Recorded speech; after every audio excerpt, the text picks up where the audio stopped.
you everyone for joining us today on our Zoom call. We have a special guest. We've got John Beck here, and he is a DPE, and he'll introduce himself formally. But before that, just want to give you a quick overview of what it's going to look like. We're going to give it to John. He's going to present a slideshow and discuss what it is that that he looks for in check rides. And that's pretty much it. He'll give you more details on that. So without further ado, I'm going to make you co-host. And I'm going to spotlight you, John. Hello. All right. And everybody else, I've muted you. So here we go. Thank you very much for the wonderful introduction. I'm going to talk about the anatomy of a practical test, the structure and how it's created, and a little bit about the DPE process itself. And then we'll get into some of the things that I've observed during check rides. And I'll share that information with you with the hope that it'll help you get some insight, be a little bit more relaxed, be more prepared, and have as much fun as you can on a practical test. I'm going to share my screen. And there we go. I hope you can see that.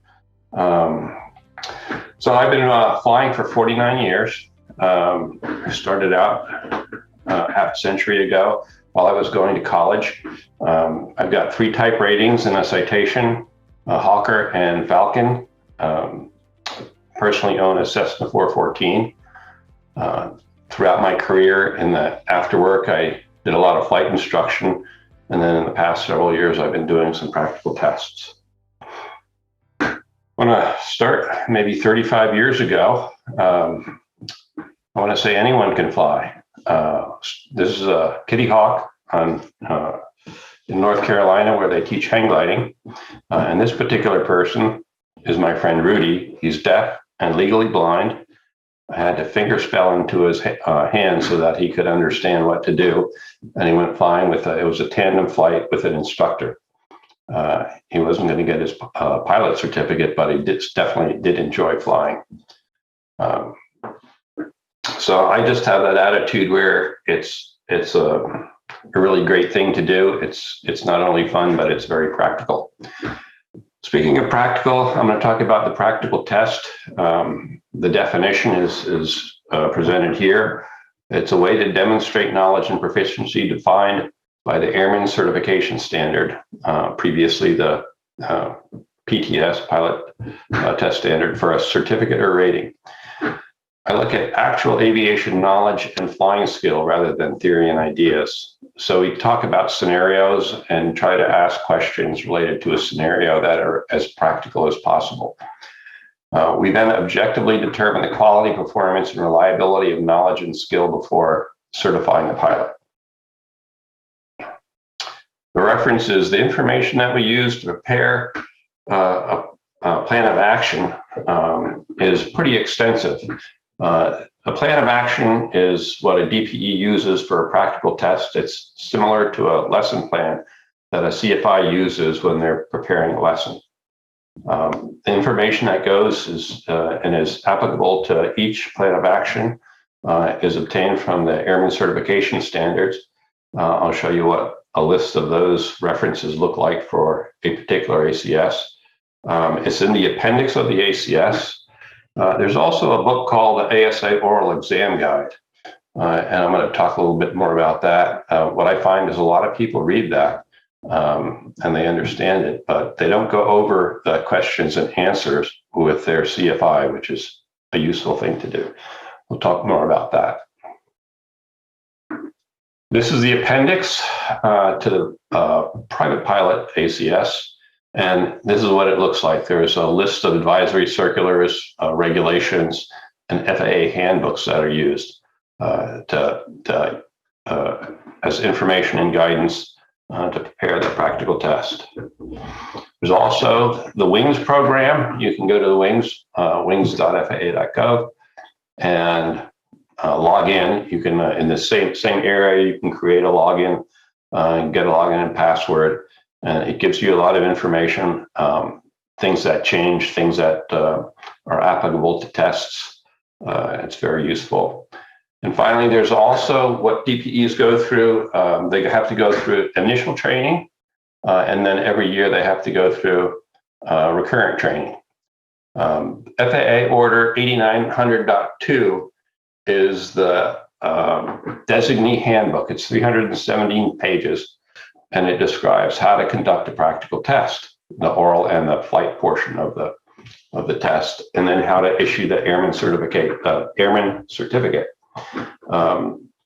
Advisory 6165H also has a lot of information in it, and it's useful. It has a lot of the endorsements and a list of things that you need to have in preparation for your practical test. So DPEs go through the training, as I mentioned. It's initial and recurrent, and then they also get, every year they have an FAA observation. So they have oversight from their manager in the FSDO.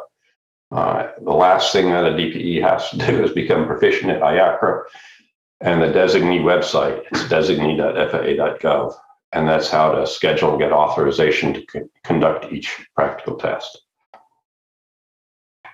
So I want to talk a little bit about the values. This is what I think of when I make a decision, what type of question that I'm going to ask, what my observation is, and what my comments are. We're focused on safety, safety first. Obviously, we want to come back in one piece. Knowledge is very important. It's not just what you know, it's what you don't know. You need to know what you know what you don't know, and also be able to find it if you don't know it. Obviously, a good question is if they're struggling with a question might be that, well, where would you look for it? Or have them look it up. Proficiency with respect to flying, we're looking for the accuracy, the knowledge, the skill.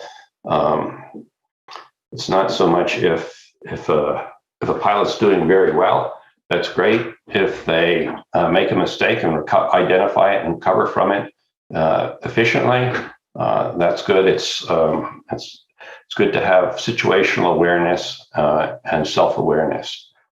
So we look for proficiency and the building blocks that enable you to become more proficient as time goes on. Principles. We look for standardization. We want to standardize the tests. I personally like to automate it, and training. So I take training and I give training, and then I also give practical tests. So I hope to have it a good experience so that people that take the test understand and can see what they did right, see what they did wrong, and strive to become a better pilot. What I've done is create a website for myself. I share it with a few others. And anyone that wants to do a practical test with me, if I'm available, will come to the website, check the schedule for availability. They'll complete the IACRA information, which I'll be able to access once we get this going on the test. We'll create a login and a password for the applicant. Then the applicant completes a few forms. It gathers information about the pilot, what the pilot credentials are, what their desired test is, and what the aircraft they're going to fly. Then the details for the aircraft are entered in a separate page, and documents are uploaded. These are all useful in preparing the plan of action. Once all the information is complete, the test can be scheduled, and on the website we also have some information to prepare for the practical test. Once a lot of the information is created, we'll start an email dialogue, and additional instructions and questions can be answered. Right now, what we do is we require everybody to be vaccinated, so they have to provide a record of their vaccination. So we can zoom in right here. This is the key. Once this goes, it's the flow.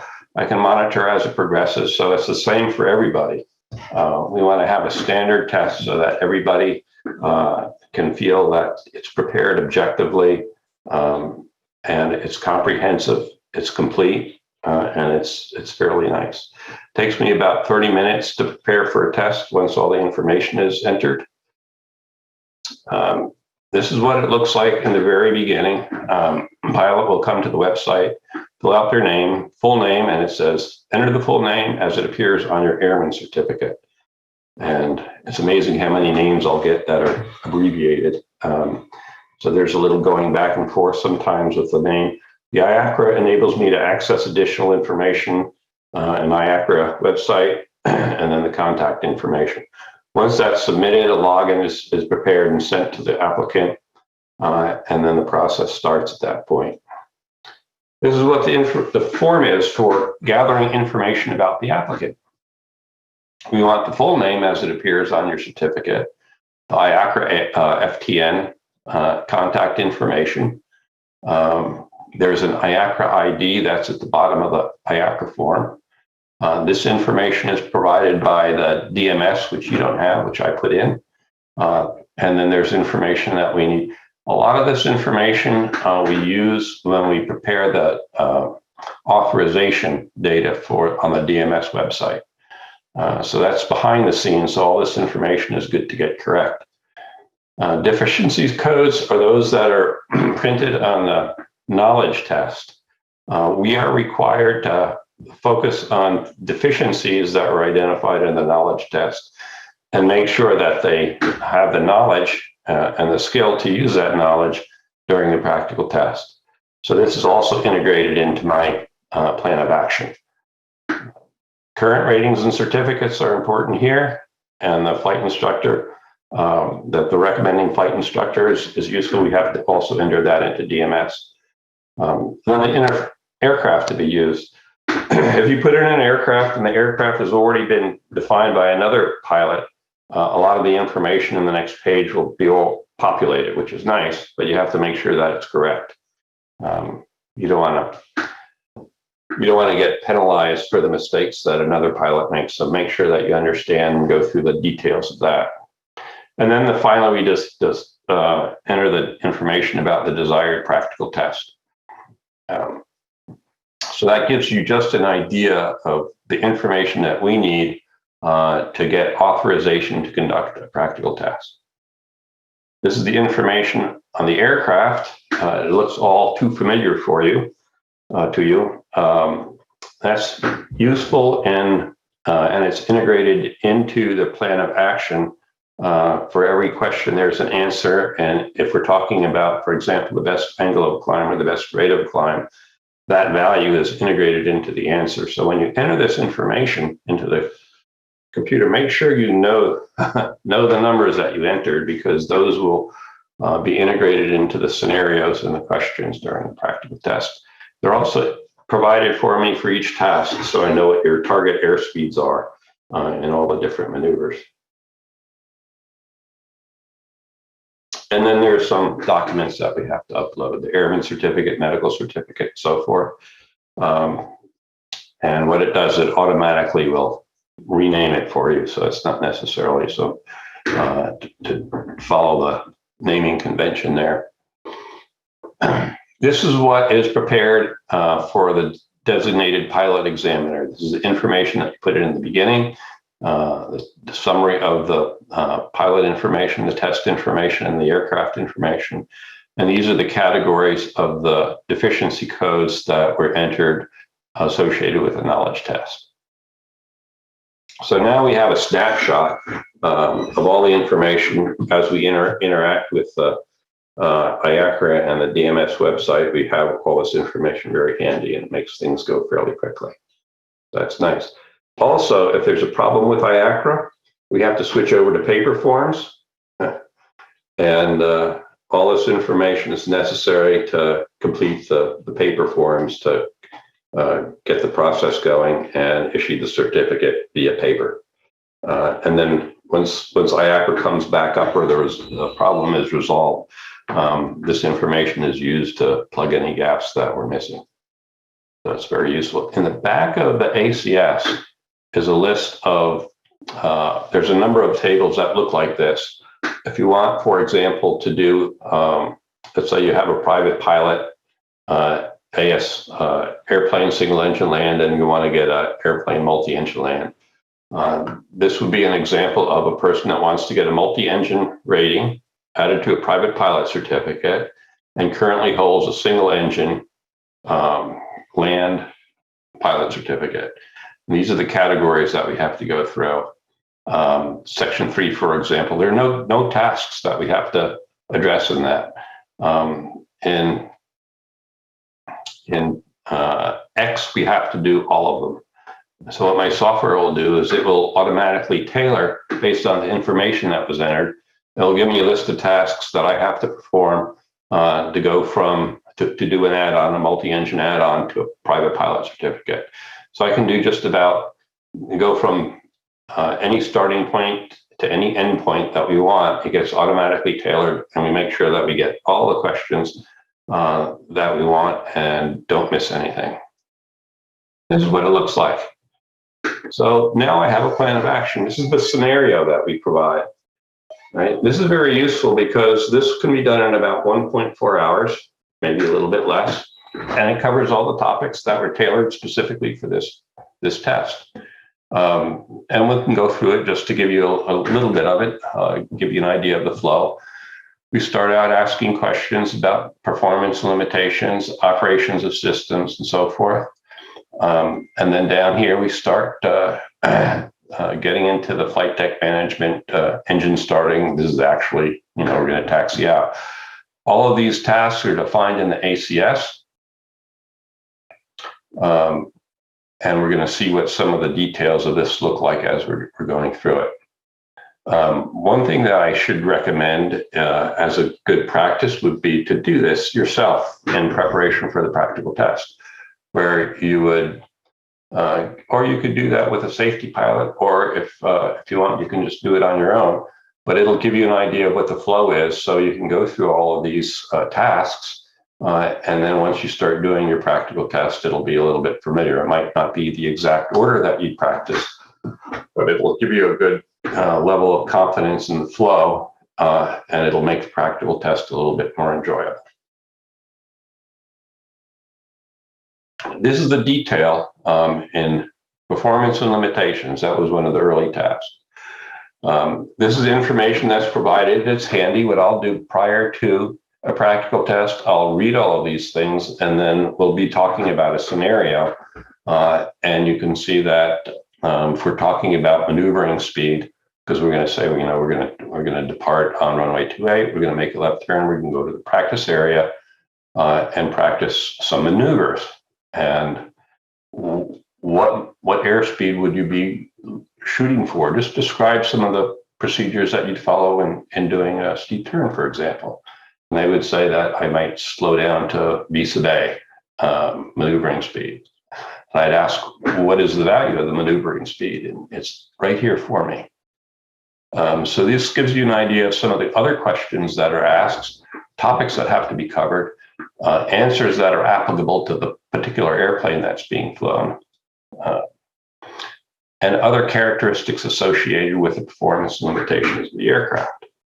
This is just, there's more than just these questions, but it gives you an idea. I won't ask all the questions, but a fairly large subset of the questions to make sure that you understand the particular aspects of the airplane, the performance limitations that are applicable to today's flight, plus in general for the aircraft that are similar that you might be flying in the near future. Great. This is what the flight portion looks like. It's a bullet list of things that have to be covered. They're right out of the ACS. There's additional things that we'll address, but these are the things that I consider special emphasis items for a DPE. And I'm going to just pick this one, talk about the short field takeoff and maximum performance climb. And you'll see throughout a lot of these emphasis on checklist and radio calls. Airspeed, you're going to be flying in a short field takeoff will be the best angle of climb initially. And here it's integrated the value of VX, 88 knots.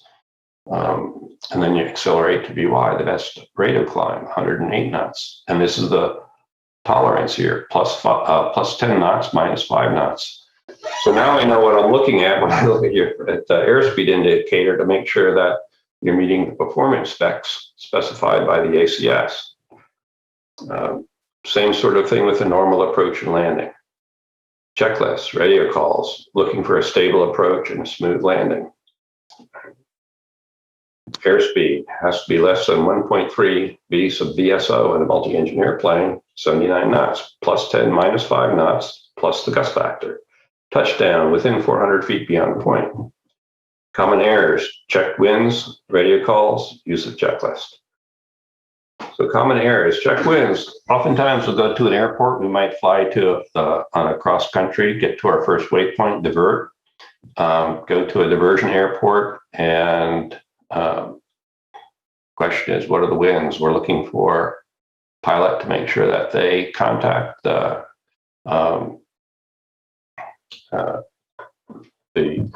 airport or use the ASOS or AWOS and get the winds before they pick their runway. Or if they have ForeFlight, want to make sure that they look it up and have current data that they're using to make sure that they're landing on their appropriate runway if it's an uncontrolled airport and there's no one there. And you can see the other maneuvers are pretty straightforward, right out of the ACS, just bulletized, summarized. These are the core emphasis items that a DPE is looking at. There are other things that we look at, but this is the core, the focus. Knowledge assessment. So we're going to take a little bit of a rewind. What we've now done is we've created a very standard and efficient plan of action. And we're going to start the test with a knowledge assessment. One of the things I like to tell my students or my applicants, if you don't know something, state that you don't know it. So I don't want people to guess. Don't guess at an answer. You can guess. If you're right, that's fine. But if you're wrong, that's not good. So know what you know what you don't know. And you may be, if you don't know, you may be asked to look it up. You may be asked, where would you look to find the answer? Or we just might move on. I might rephrase the question and I might ask it again at a later time. Sometimes if it's taken, that question is posed out of context, it's difficult to come up with the correct answer. If you rephrase it in the framework of a scenario, it comes more naturally. So there's a little psychology going on behind the scenes here to make sure that questions are asked in an appropriate manner. Usually as the years go by, I get pretty good at it, so I can make it flow pretty well. Know the meaning and values of the data that was entered in the aircraft information form. I mentioned that early. It's good. It's kind of embarrassing. I had one person in the very beginning who didn't know any of the airspeeds. He didn't do very well because he had to look everything up. If you have to look something up, that's fine. If you have to look everything up, that's not so good. Know the meaning of the aircraft enunciators. You've got lights. If they turn on, you want to know what the memory items associated with it and the emergency checklist. Know the answers to the questions in the ASA oral exam guide. So it's the book. You can read the book. But you need to go over the questions and answers with your instructor or with another pilot. Those are good conversation topics. It's very good. One of the things that I advocate is flashcards. You can make your flashcards, review the flashcards with your instructor. Keep in mind that making flashcards is a learning mechanism. Reviewing the flashcards is also, but if you use someone else's flashcards, you're missing 50% of the value. There you go. Tasks. Talk a little bit about pilotage and dead reckoning. These are tasks, some tasks out of the private pilot ACS. Here we are. Navigate to the magnetic pole using pilotage, dead reckoning, and a sextant. You can see on the dashboard on the right is a World War II astro compass. And that was used to navigate over the polar regions. Go over the North Pole, your magnetic compass doesn't work. And when I went up there, there wasn't LORAN, there wasn't GPS. This was the best technology that we had. So that's something to keep in mind. So I'm very keen on pilotage and dead reckoning. We went up to Axel Heiberg Island, crossed the frozen Eureka Sound, with a dog sled, dogs in a boat. Our goal was to make memories, and we want to bring back a souvenir. And this was 3 muskox skulls that we discovered, and we put them on the top of our backpacks, which was already 80 pounds at the end of the trip, and carried them home, carried them back to the plane and flew home. I flew this flight in a Cessna 310. Pilotage and dead reckoning got us there. We used a navigation chart. There's a VFR navigation chart. It was made from satellite images of the Arctic. And this is a picture of the Northwest Territories. And this up here, this area right here is Eureka. And we hiked over here to the corner, crossed the frozen Eureka Sound, and this is Axel Heiberg Island. We discovered some pretty interesting things there. That's not important. What's important is how you use pilotage and dead reckoning to get there. So as a private pilot, what we encourage you to learn is the chart legend and the symbols. If you draw a line from your departure point to your destination, and this is sort of a simplistic way to frame it. A line from your departure to your destination, and then looking at the route, the waypoints and notes. What the obvious questions are is to look at the different things that you expect to see when you fly along that route and try to correlate that with the symbols on the chart. What you really need to know is what the symbols on the chart mean. So what we'll do is we'll go through and we'll ask you specifically, what is this? Pointing to a symbol on the chart, and you're expected to know what it is. So a lot of people, most people know, some people don't or aren't that familiar with the chart legend. So it's good to know what the symbols are, what the airspace, frequencies, obstacles, annotations, and other items along your route. Examiner may ask about class airspace, TFRs, cruising altitudes, regulations, requirements, all these things pertinent to the flight. What we're looking for at the very end is what your first waypoint is and your estimated time en route. So we can, once we take off, we're going to figure out what your ETA is at that first waypoint. And that's a requirement in the ACS. You need to be within 3 nautical miles in 5 minutes. So what are the common errors? Selection of waypoints. Avoid small, difficult to see waypoints. You want rivers, lakes, major highway intersections, quarries, large cities. Top of climb is not a practical checkpoint. If you use a major highway, that's good, but if you don't use an intersection, you won't know where along that major highway you are. A lot of times what you'll be busy focusing on is flying the airplane, but it's good when you fly across country to spend the time really getting familiar with not just what the symbols are that you're looking for, what does it also look like when you're looking outside the window? Your route, you can adjust your route. It doesn't have to be a straight line. You can draw it from one big waypoint to another.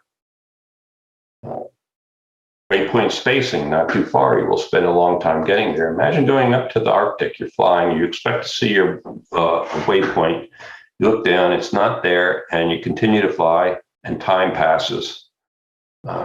You can very easily get lost and be in trouble. The goal here is to get to your first waypoint within 3 nautical miles, 5 minutes. Know the chart legend.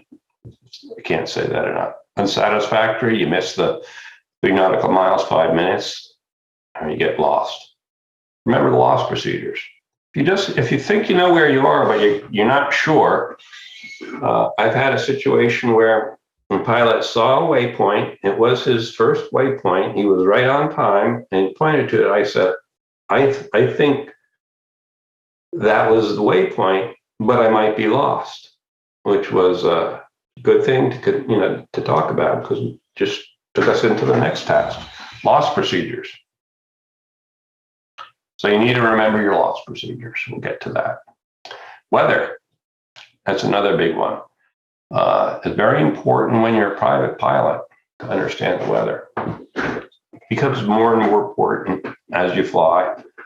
Weather is what us charter pilots spend most of our time focusing on, especially in the wintertime when icing conditions exist, because you always want to make sure that you have a way out. You want to know what to expect, and you want to be able to deal with the situation.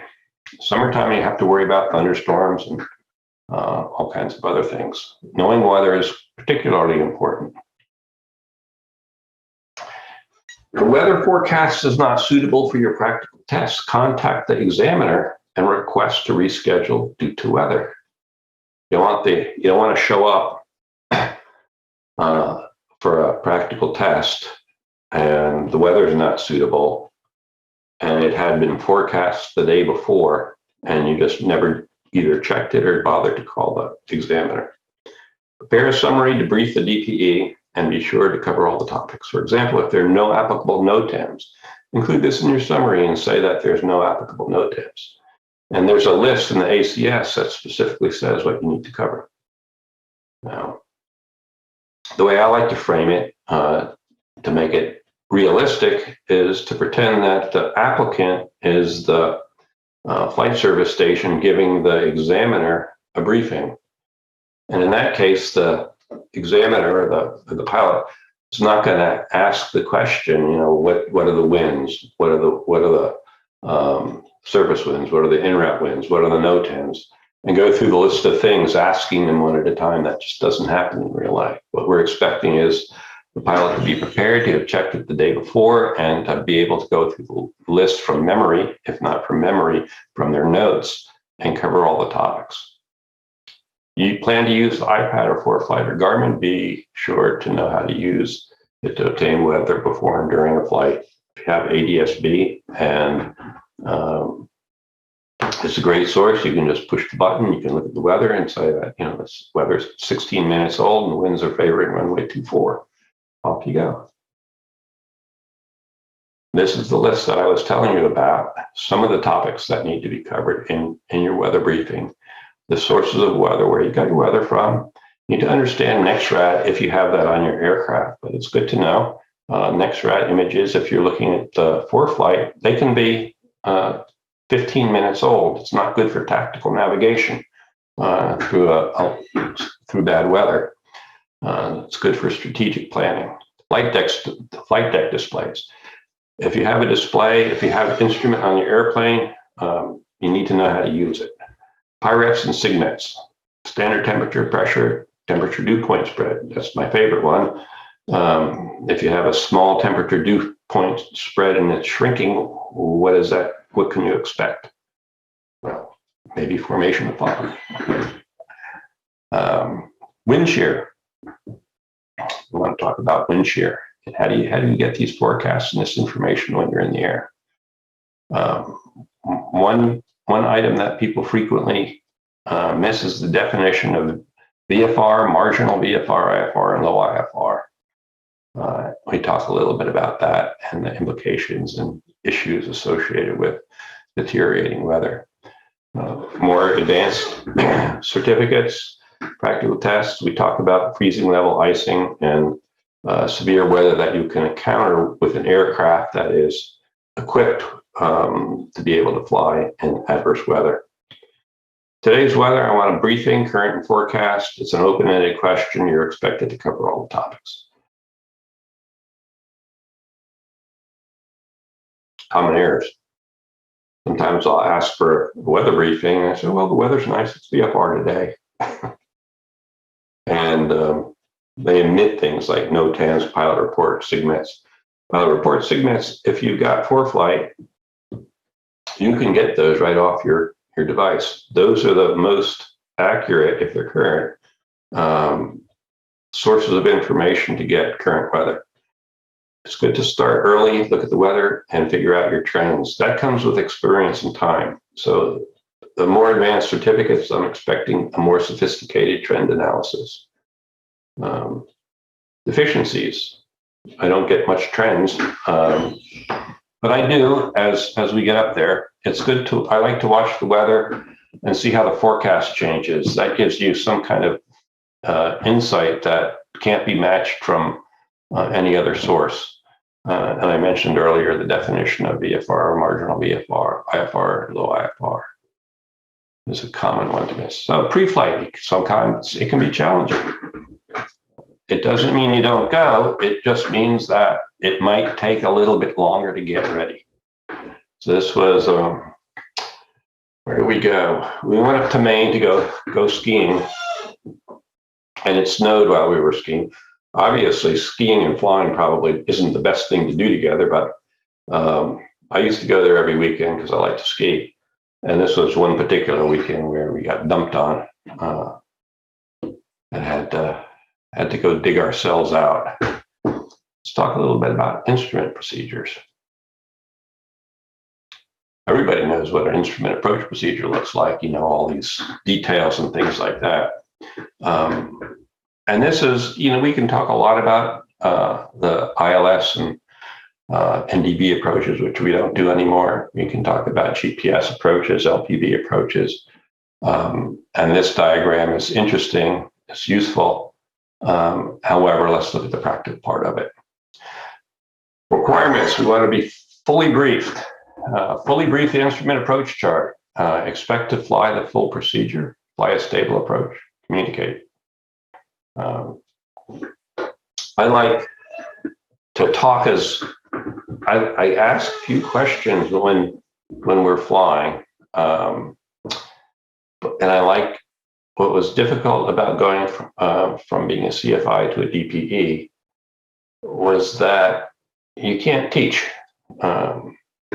So one of the best scenarios that I find is to start out some distance from the airport, say 10 miles from the initial approach fix, and 2,000 feet above the approach altitude. And then what you're going to do is you're going to clear the pilot. And this covers a lot of different possibilities. Cleared to the initial approach fix, cleared for the approach, radar services lost, frequency change approved. So you're kind of on your own. There's more to it than that, but that gives you an idea that my sense is that a lot of CFIs will vector the pilot onto the initial approach within 30 degrees and then at the altitude, and then just have them intercept it and fly the approach, which is good in the beginning, but you're not making a lot of decisions. So let's take a look at that. Instrument rating ACS, applicant demonstrates the ability to, and here's a long list of stuff. So you need to know a lot, how to do it, what to do, and this covers all the different permutations and possibilities that you can find yourself in. And it also specifies while you're doing that you have to maintain 100 plus or minus 100 feet, plus or minus 10 degrees, plus or minus 10 knots prior to beginning the final approach segment. So that's pretty intense. And then it gets better after that. So this is familiar to you because it's in the ACS, and it will be familiar to you. So let's talk a little bit about common errors and look more at the scenario. Note the limit. Look at the notes and limitations. Common error is that they're sometimes omitted if you're in a tight situation. Missed approach procedure is not fully briefed. Chart not fully briefed. Full procedures not expected. Failure to communicate at uncontrolled airports. And file a flight plan. This is a recommendation. File a flight plan prior to the practical test if you're doing an instrument rating. And so here we are, initial approach fix. Actually, this I wanted to say this. This was my last. I did a 135 check ride on my latest air carrier certificate, and I was vectored. I was expecting the GPS approach, and I was vectored over here, and they vectored me all around here. And then they switched it to the ILS. This is the ILS, and I was expecting the GPS. So I had to pull up the ILS approach as I'm making my turn, trying to intercept the inbound course and brief the chart. And I'm reading.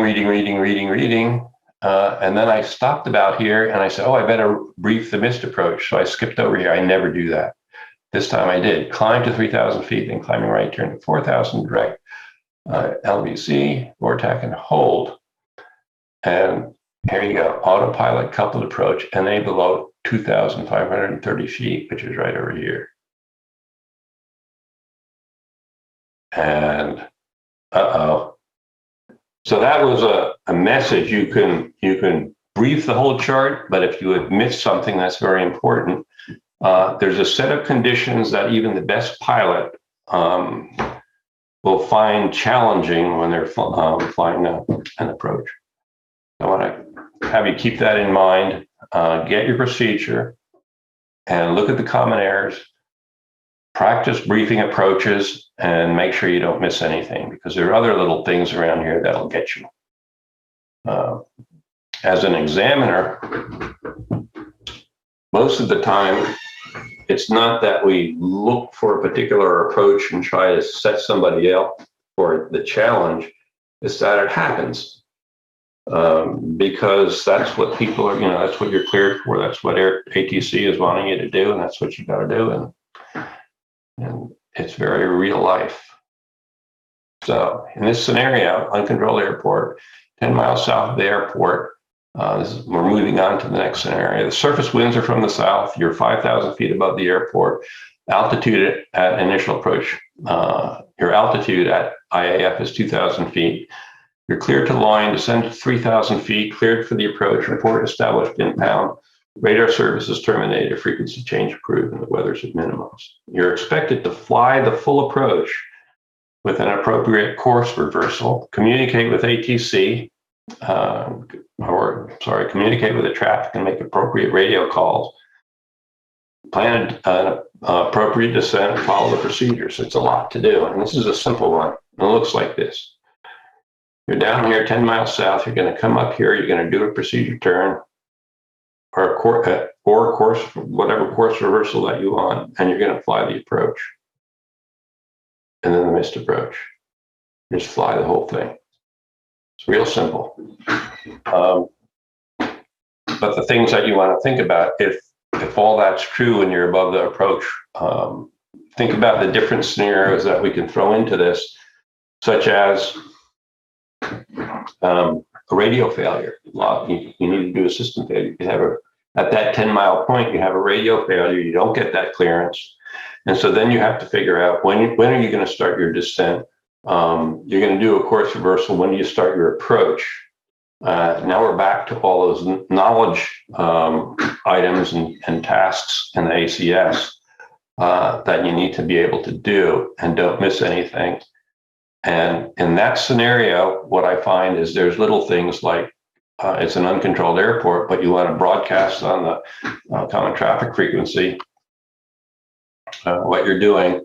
And we had one person that flew the approach and just didn't talk to anybody because he thought he had a radio failure, but that wasn't the scenario.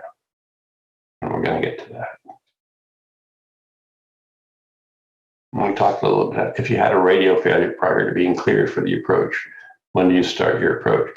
You can take that example and work out various permutations to it, and it gets pretty interesting. Talk briefly about loss procedures. More than just a feeling. You just departed the airport. This happens more frequently than I'd like. You just depart the airport, turn, climbed, and are now level heading towards your first waypoint. You believe you're near the first waypoint and have notified the DPE. Your waypoint is a prominent intersection. You see an intersection, but it might be a different one. And the DPE has asked you to divert to a nearby airport. You might be lost. So you might be lost, you might not. So what we're doing now is you may have gotten through the task and you're feeling a little uncomfortable because you're not 100% certain and you're not quite sure what your heading should be. So this is what you're looking for if you're lost. Climb, communicate, confess, and apply. And so you could do a number of things. You could find a waypoint that you're very certain of. You could climb the airplane and you can communicate to the examiner what you're going to do. And the point that I'm getting at here, it's good to articulate as you're doing the practical test. You want to articulate and let me know what you're thinking, what you're going to do, because then I can ask questions. And those questions might make it more clear and abundantly clear in some cases what the scenario is. Because what we want to do is we want to avoid getting lost in the first place. If you get lost, you want to be able to know how to communicate effectively with ATC and how to follow the procedures that they provide. This is right out of the oral test guide, and it talks about the details of the loss procedure. And these are the things that we're looking for in a practical test, especially here: identify prominent landmarks, use navigation systems, facilities, contact an ATC facility for assistance. And what we observe is the use of an appropriate method to determine position, maintain an appropriate heading and climb as necessary. Identify prominent landmarks, use navigation system facilities, and or contact ATC for assistance. I've had two situations. One time he got to his waypoint, he turned right instead of left for his diversion. He confessed that he was lost and then didn't know what to do. Another case, he was close to his initial fix, our initial waypoint. He did get lost, but he was able to look at the chart, find prominent waypoints, reestablish himself. He was a little bit wide on his turn to the alternate airport, and he was able to use these procedures and get to it. So that was good. Little, questionable in the sense that it wasn't elegant, but it was within the tolerance. Contact ATC. If the pilot says I'm going to contact ATC, I says, okay, go ahead and do that. And they can't find an ATC frequency. What do you do? That's unsatisfactory. If you have it, no ForeFlight and Garmin features to get ATC frequencies, no GPS features to get the nearest ATC frequency, no the paper chart to get the desired frequencies.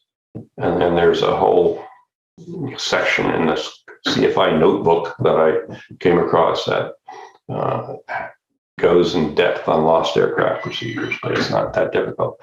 I think the finding of ATC frequencies was the biggest challenge. Lost procedures, common errors, identifying prominent landmarks along the route. A lot of people just really, they look outside the window and they can't correlate that with a prominent landmark on the chart. Finding the appropriate ATC frequency. Know how to use the features of the GPS and or ForeFlight or Garmin. Learn how to use the chart to find ATC frequencies. Make notes of useful frequencies before you depart. I did this before they invented ForeFlight. And what I typically do is prepare a flight and have all the frequencies that I could find before I went. And what I'm finding now is in some cases, people have to fumble around and don't really have a good handle on how to find frequencies. If you're flying a long leg and notice that your radio has been quiet for a while, I didn't say that your radio is not working or you lost communications. What we're looking for is that it's just quiet on the radio. It's a very nice scenario. And if you're doing an instrument rating, it gets a little complex because you might be in visual conditions or instrument conditions. You may be leaving a clearance limit within the landing pattern, radar approaches. So there's some a variety of situations. This is a detailed lost communication procedures. You don't start out with being lost because what you're doing is you're trying to figure out if your radio is working. And these are the detailed steps that you teach your student. And just try this sometimes with a pilot. if you fly long enough, all these things will happen to you. My first long cross country as a private pilot, before I was a private pilot, I had a fuse fail, and I was going into Charlottesville, which is a controlled airport. And the only thing that I remembered was a handful of light signals. I didn't remember that there was a spare fuse. So the first thing that's done is to try to do a root cause analysis and figure out if your radio actually has failed. Maybe your microphone, maybe your headsets. You go through this whole procedure. We get down to if radio is not working in your IFR. And this is a really good procedure to follow. What I get is this answer. What do you do if your radio is quiet and you think you might have a radio failure or you lost communications? Well, squawk 7600. And it's kind of a short answer to the question, and that needs to be thought through more carefully. So what we're looking for in a private pilot is to do some sort of root cause analysis. What I would hope is you put the squelch, pull the volume knob, the squelch comes on and you can hear static. That would be good. Anything that shows that we're starting to think along the lines of trying to figure out what the root cause is. Try to reestablish communications, and then VFR procedures. What do? Instrument pilots, then you have to look at the IFR loss communications procedures. Light assessment. Principles. What we like is a person to articulate, state what you're doing, what you observe, and what you plan. If you're high or low, make a statement. I'm low correcting. So what we're looking for, you get a lot of brownie points for situational awareness. Right? Brief the passenger, like your examiner. I'll be checking for traffic frequently and will point out traffic on the left and in front. If you say, if it is clear, I will say clear left. If you hear this, please look out your right window and point out the traffic and say clear right. Right. If you're slightly high or low, left or right, fast or slow, or aware of taking corrective action. I want to make sure that you know the situation. If you're a little bit off, if you're doing a steep turn and you're a little bit low, that's okay. I'm low correcting. If you're low a lot, that's not so good. If you're off by 500 feet, and that's not satisfactory. But there's a fine line between breaking the performance spec and being aware of what you're doing and flying safely. Proper radio terminology and procedures is important, and the use of the checklist is important. Two more slides and I'm done. Don't guess answers to questions. Know what you know what you don't know. An example is RP at a diversion airport. Know what RP means. Princeton, there's a RP right there. Gee, it's a star RP. I had a pilot that didn't know what RP was. And it took him 5 minutes to look it up, but he got it. Got to know what those symbols are, where to find it, and understand the chart. Proficiency at finding things on the chart and in references. You'll likely get a question where you have to look up the answer. Selecting top of climb first waypoint is not a good idea, and a second waypoint that is far away makes it a long test. Another common issue is radio communications. People are so focused on flying the airplane and navigating and doing things that sometimes they forget that they got to talk. Instrument cross-check, also known as an instrument scan. What we see is, as instructors, you can see that people will be emitting or fixating, and they don't keep their eyes moving. And what I can do is I can look at their eyes, and you can see that they're really intently focused on something. And that's when things go awry. Know the aircraft, memorize and understand the data that you entered into the DPE website. and know how to operate all the equipment that's installed in the airplane. And a few comments before we end. You spend a modest amount of time talking about weather. Enunciators. My first check ride in a Falcon 900, it was relatively straightforward. It was, what are the enunciators? Went through the enunciator, all the different lights, and had to know the memory items associated with each one. So that's a good thing to know. Know the aircraft performance, avionics systems, regulations, runway lighting and markings, chart legend. I've got pictures. I'll show you and I'll ask, what's this? So those are good things to, especially the runway markings and lightings and things like that are really good. Communications, use standard phraseology, copy and read back clearances, take notes as appropriate, request clarification, verbalize what you're doing. Verbalizing what you're doing. And all the time I've been flying, I only had one pilot that talked too much during the practical test. Situational awareness, watch out for other aircraft and keep your eyes moving. Finally,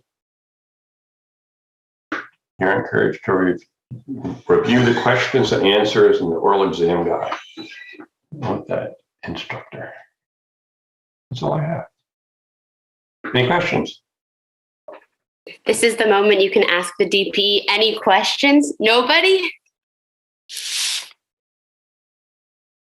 Go ahead, Andrew.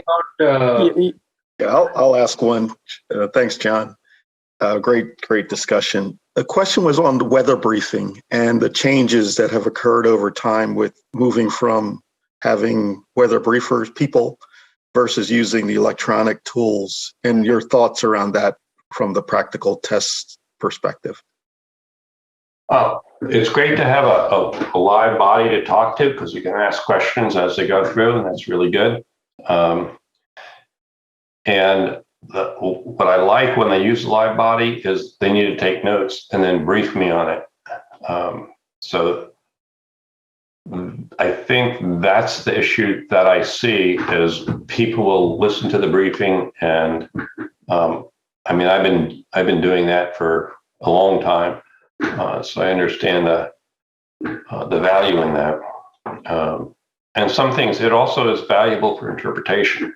There's some things that need to be interpreted, and what briefers do is they do briefings all the time, so they're looking at trends. So that's another value that I see with the personal briefer.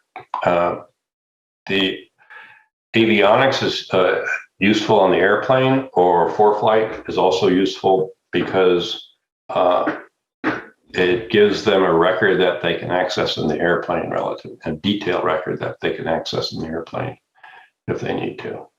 So I think both is good as long as they can properly assess the situation and make a determination as to what to expect and share that with the examiner. Okay, thanks. Yeah, so John, a quick question about, I guess, the DPE and the latitude that you do have. If an applicant just doesn't meet a standard, but they recognize it, I'm thinking of things like, entering a hold, using the wrong entry procedure, or turning the wrong way in a hold, or something like that. They do recognize it and they're willing to correct it. If they articulate it to you, is there some sort of barometer that you use in terms of, hey, look, once you mess something up, it's too late, and then, you're going to fail, or you're going to have to get an unsatisfactory? Or I guess the question in general is what are your thoughts about making mistakes on check rides and correcting from them? You're getting to the little boy in me. If you're doing a course reversal, you have to do it on the correct side of the course. That is important because that's safety. If you don't fly the course, if it's on the correct side and you're meeting those requirements, and you might not make an appropriate entry, but it's safe and it's not incorrect, then that's fine. It has to be within the tolerance specified by the ACS. I had a guy that, instead of doing a course reversal, just made a left turn on and intercepted the course, but he didn't exceed the bank. He maintained his altitude, And when he rolled out, and I don't know how he did it, he rolled out and he was within plus or minus 10 degrees. I let that slide. I wouldn't say I let it slide. He met the performance specs, but it wasn't the appropriate. He met the performance specs. So what can you say? I would have done a course reversal. But he showed me he could do it a different way. And it wasn't that bad. It was something that might be a situation where if I can, if what is done is within the specs, it's done safely, and I have confidence that he had control of the aircraft at all times, then I will tolerate that. Okay. Thank you, John. I appreciate that. I have a question here about ForeFlight, if it's okay. So what I usually do is have students fill out paper nav logs for check rides. Is that a requirement, or is like ForeFlight also an alternative? I know you can generate a paper, or at least a nav log on that as well. Paper is good because I can look at it and interpret it. If it's not, it's a little bit harder to determine if you're talking about the ForeFlight nav log. It's a little bit harder to determine, but it's acceptable. Perfect. Thank you. You're welcome. I'm very computer literate, so I'm looking for the fundamentals that they did the analysis the night before, as in a real flight. If I was a passenger, a real passenger, well, I am a passenger, but if I wasn't an examiner or actually going somewhere, I would expect the pilot to call me up the night before and let me know that the weather, is marginal and we may not be able to go when we wanted to. Same thing with on a practical test. I'm looking for the pilot to do his homework ahead of time, and then don't have me show up only to tell me that the weather's inclement. Understood. Thank you very much, John. Yeah. Any other questions? All right. Well, thank you, John. That was super informative. Here tonight, we have some CFIs, we have students. It's really been wonderful to see your inside scoop. So thank you. Thank you for your time. Gabriela, the slides and the website that John mentioned, will we get a link for that? Yeah. When it comes time, at least at the Princeton Airport, when it comes time to go for your check rides, we'll be able to provide you the information with how to go about scheduling them, and we'll walk you through it.